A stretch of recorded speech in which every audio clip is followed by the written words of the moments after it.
Hey, what up everybody? This is Stevie Breach coming to you here today, and I had a fun day at work today. It was a good day. It was my Friday. I'm going to have Thursday, and I'm going to have Friday off to do whatever I want to do.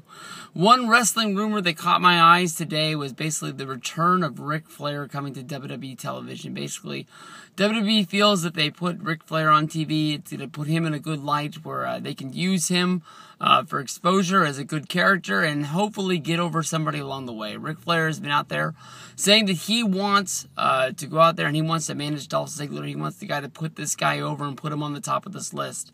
Dolph Ziggler is the kind of guy that basically he's been used with some celebrity angles. You can look at that as sort of being in a good light. He was out there with Hugh Jackman promoting the X-Men movie. He was out there with our boy Jesse from Breaking Bad when he was out there, driving his car into Monday Night Raw, promoting Need for Speed, the movie.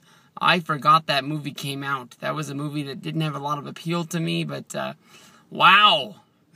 Wouldn't be surprised if that's out on DVD already.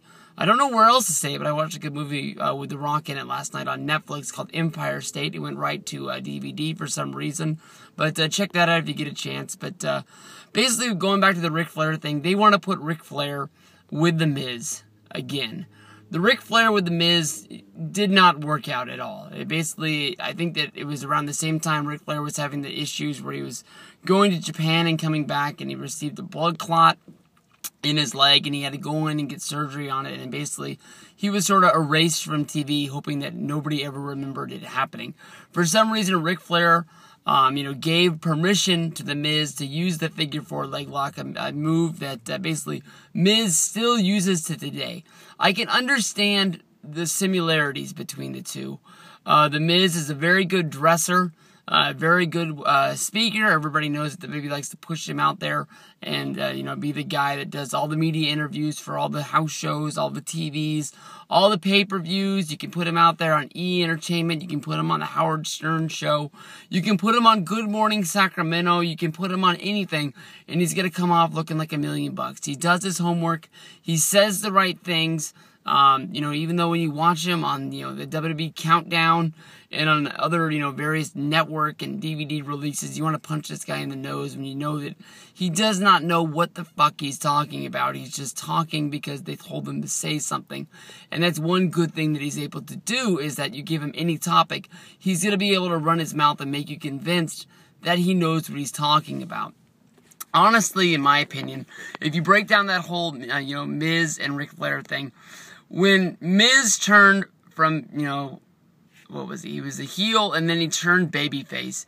He still acted like the same arrogant prick that he always once was, and for some reason, people, thought we were supposed to cheer him. He's never really came out and done a good deed for us to cheer him. It seemed like one week he was interrupting Kofi Kingston on Larry King Live or whatever they were trying to make that look like.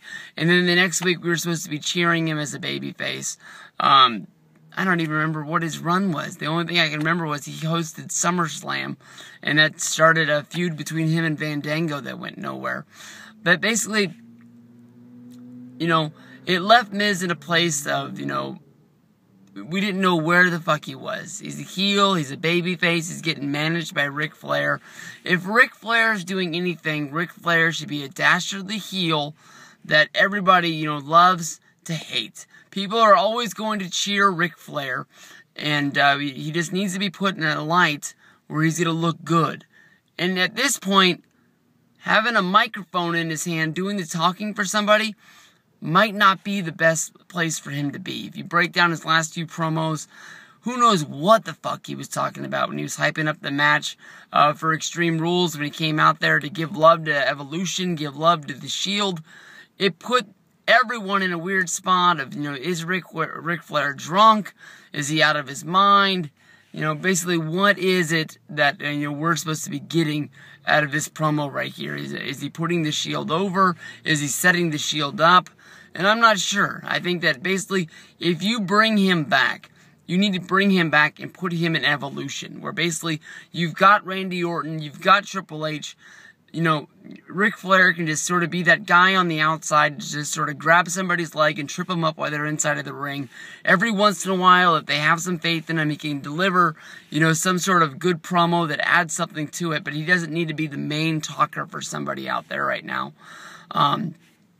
I think if you put him with Evolution, he can come back at the pay-per-view. He could do something to sort of, you know, everybody knows he's sort of a tweener right now. You know, he's friends with these guys, but he likes these guys and says they're the future. He could screw over the Shield. He could add in a little bit to that. And then basically, you know, you would think, well, what is, you know, Evolution going to be when Batista leaves after Payback? If that's what he's going to do to go promote this movie, you could just say that Batista's out promoting his movie. He's a heel. He's going out to Hollywood. He's going to try to make as much money as he can. He wants to rub in those big bucks, you know, and it's going to make us hate him more that he left us to go out there and make the Hollywood money instead of staying here and making the WWE money from the wrestling fans that, you know, have been with him since day one, since he came up as the Deacon Batista and was with Devon, and then, you know, rolled on from there.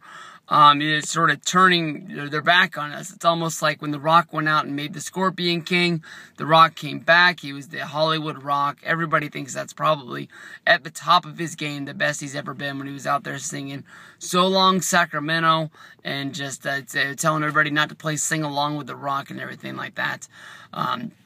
You could still do Evolution. I don't know where, you know, Triple H is gonna go with this. You know, I've heard that, you know, Triple H has already booked a match between him and Daniel Bryan for a Madison Square Garden house show that's going to be a main event. That's in July. So maybe then you go to Triple H versus them, and maybe you still have Randy as some sort of an accomplice in this fact. And, you know, well, he's always sort of going to be with them unless he just turns on him with the whole authority thing. But then Rick could still be with Triple H and go with that. Evolution. Sell some more t-shirts. Peace out, everybody. Have fun. Enjoy your weekend. Even if it's not your weekend, it's my weekend. Peace out.